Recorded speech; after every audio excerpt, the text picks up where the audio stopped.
Prasārita Pādottānāsana 2. Oh, by the way, yesterday's was 4 stars out of 60 in difficulty, and so is today's. So Prasārita Pādottānāsana 2. This is an advanced movement of the earlier pose. So I don't know why it's the same level of difficulty, unless he means advanced, not in terms of difficulty, but just in terms of progression.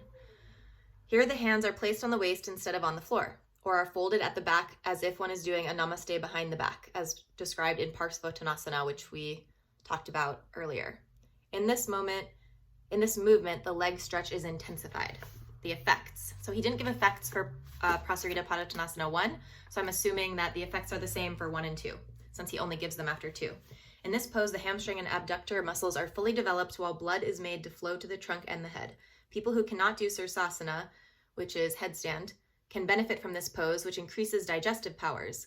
All the standing poses described above are necessary for beginners. He means all the standing poses that we've done leading up to this. As the pupil advances, he attains better flexibility, and then the standing poses can be dispensed with. Notice how Iyengar uses the pronoun he, and that is intentional. It is showing that back in the day, women weren't allowed to learn yoga. It was all for men and boys, taught by men to boys mostly. So I thought it was also appropriate to freeze while my face was in this expression. I don't know about that. I'd say keep practicing them, because anything you don't practice, you lose. Though it is advisable to do them once a week. Okay, so he means you don't need to do them all the time once you've kind of mastered them, but just do them every so often so you don't totally lose the ability that you've gained. All these standing poses help to reduce the body weight. Okay.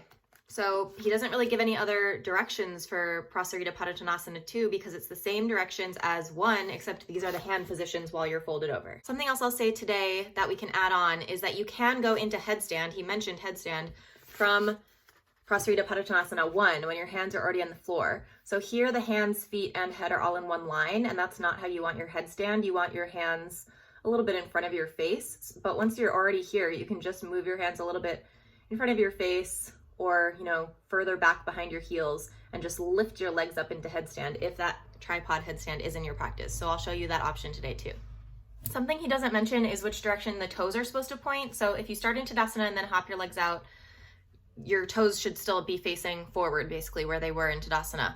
But often the heels start to kind of turn in, and so usually we tell people to turn your toes in instead. And what ends up happening is that it's more so that your feet stay parallel as you fold forward, but you have to kind of urge your heels to go out so that your toes don't actually turn out. So just keep that in mind when you fold forward, and take a look at your feet. And if anything, you want your toes turning a little bit in towards one another rather than out. So just something to keep in mind. Okay, weird low angle again so that we can see what's happening on the feet and in the fold. Okay, starting in Tadasana, hopping the feet 4.5 to 5 feet roughly, which I think that just means basically as far apart as you can while still having stability. And then for today, we're going to do the reverse namaste. So I'm going to do that with my hands first, and then inhale, look up, and then going down through sort of a halfway lift, but with a concave back, and then fold all the way down. So he said that if reverse namaste isn't really in your practice, you can just kind of keep your hands on your hips. And if you do that, you just want to make sure you're still rolling your shoulders back and your elbows squeezing together. So even though they don't really get that close together, I'm trying to bring my elbows close together here.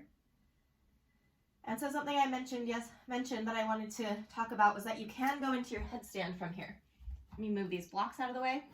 You don't want your weight in your head unless you're trying to go up into headstand. And even then you want to put your weight in your hands and your shoulders and not as much in your head. I'm going to go from Prasārita Pādottānāsana 1, which is with hands down for tripod headstand. You're going to need to be able to put your hands further back behind your heels to do this so that you can create a tripod. The 3 points are your head and your 2 hands.